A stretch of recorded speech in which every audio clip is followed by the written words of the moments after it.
Hello everyone, today I'm working on this SD40-2. Actually, there isn't too much work to do on this. It's going to be more like a review. It's brand new, as you can see, and what brought this on is the price of trains has gone up on eBay to the point where you have to pay $70 for an old SD40 and $80 for a brand new one. So my mama no raise no fool. So I bought the new one, and these are amazing. I'm still gonna take it apart for you just so you can have a look. Now I really like these because they have a lot of detail, including ditch lights, which the $70 old SD40 does not have. And you can see the horn here, and these can be easily removed if you want to. Little roof detail. They're easier to remove than to put back, actually. There. So that's the antenna stand. So really detailed, considering how much it is to buy an older one. So I'm going to take it apart for you guys. So there's a baggie of parts also supplied with the train. There's also there's couplers in there. Actually, I'm going to use the box to remove the shell. There's couplers in there.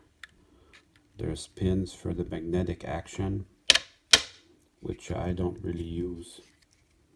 Using the box method makes it super easy to get the shell off. So if you want to get in there to do maintenance or whatever, if you want to switch it to DCC, just take this circuit board off. Super easy, barely an inconvenience. You just wiggle it back and forth like that, and off it comes. That's all there is to it. Now, to remove the trucks, there is a special trick to it. If you just pull out, it will come out, but it will release the very small worm gear and the very small bearings, which are very easy to lose. So how we're going to do it, I'm just going to prop up the underframe detail with the gas tank. I'm just going to move it up just a little bit, and then I'll show you what happens. Okay, so the frame detail, it won't go up, but it will go down. Now the reason why I need to take it off is because it will give me just enough slack so that I can spread the frame just a little bit. There isn't any screws here, so really it's the frame detail that's holding everything together. Gives me just enough slack so that I can come in and it will release the trucks. I just spread it out with my screwdriver and it will release the trucks, and that way you don't have to pull it out and risk losing the bearings. So this is what comes out. You have your very small drive shaft and your very small worm gear. So this, if you just pull on it, this stays up, and you get the rest of the silver part of the truck with you. So that's not necessarily bad, but it's dangerous to lose the bearing. I'm going to show you how small it is.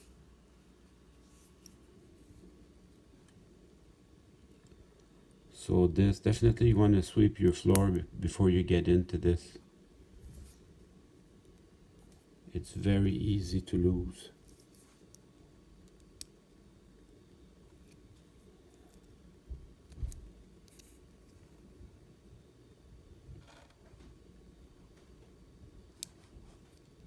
I'm just taking my time because I don't want to lose anything.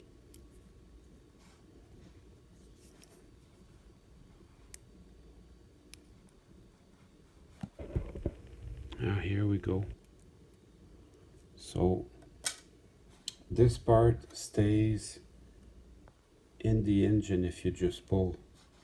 So then you get your very small worm gear and your very small bearing. These just fly out. So this is the bearing that you do not want to lose. Although this is still available from Kato as a replacement part. So not necessarily the absolute end of the world, but instead of running trains, you'll be hunting this down. These just sit on top here. I think it's easier to put them in the black part and then bring the black part in,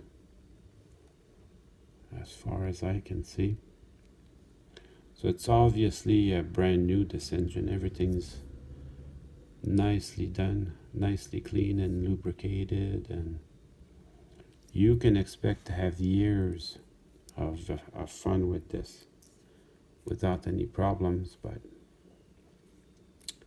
if you do have problems, this is how you get in there. So I'm gonna put that together just like that.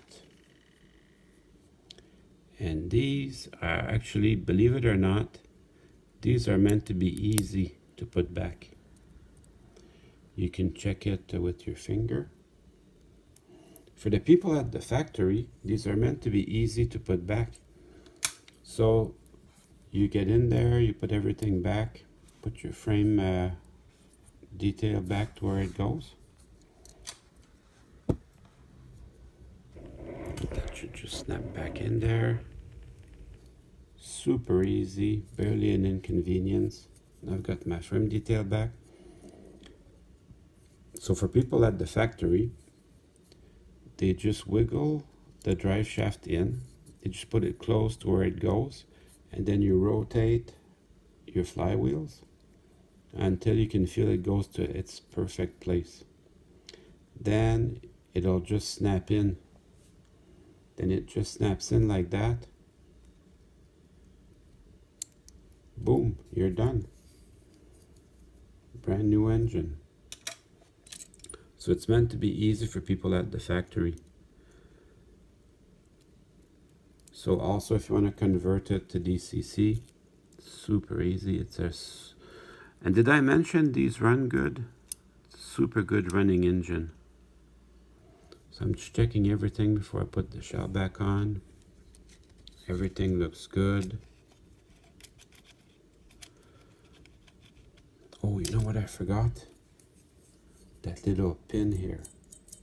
If you don't have that perfectly positioned, your engine won't run. So that, hey, nobody's perfect.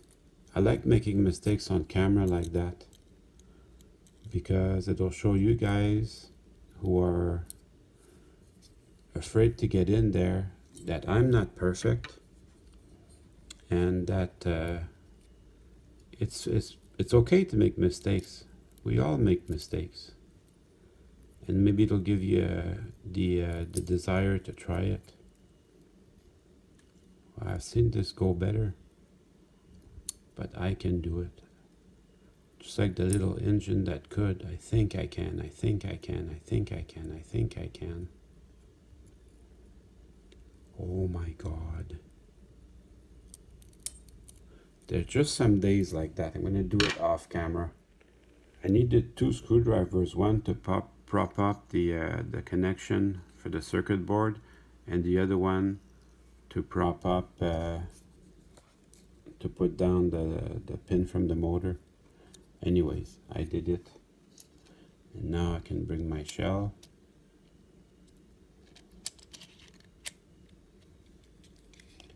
Double check everything. That should just snap into place. And now it's time to run some trains. Well, I hope you enjoyed the video. I certainly had fun making it for you.